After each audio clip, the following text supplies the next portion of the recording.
Matthew chapter 14. At that time Herod the Tetrarch heard the news about Jesus, and said to his servants, "This is John the Baptist. He has risen from the dead, and that is why miraculous powers are at work in him.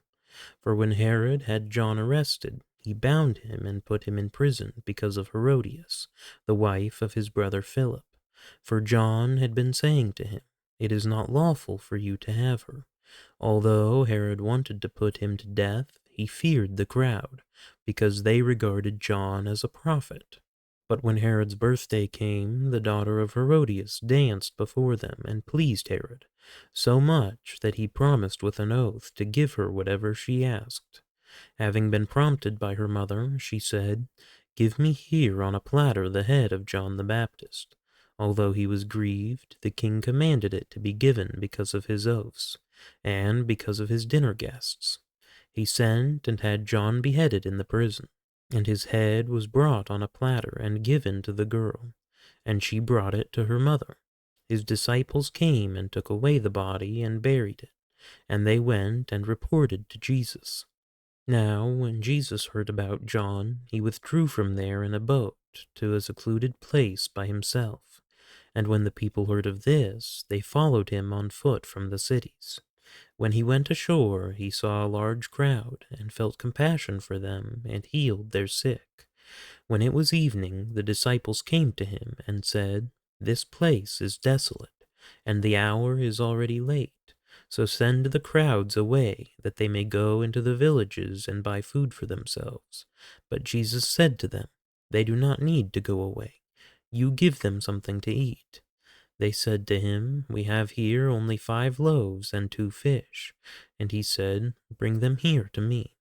Ordering the people to sit down on the grass, he took the 5 loaves and the 2 fish, and looking up toward heaven, he blessed the food, and breaking the loaves, he gave them to the disciples, and the disciples gave them to the crowds, and they all ate and were satisfied.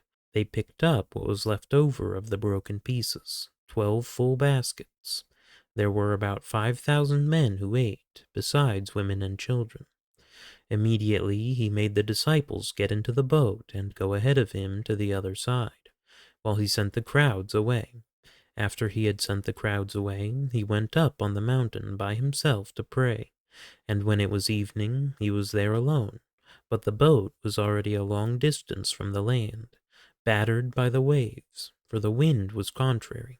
And in the 4th watch of the night he came to them, walking on the sea.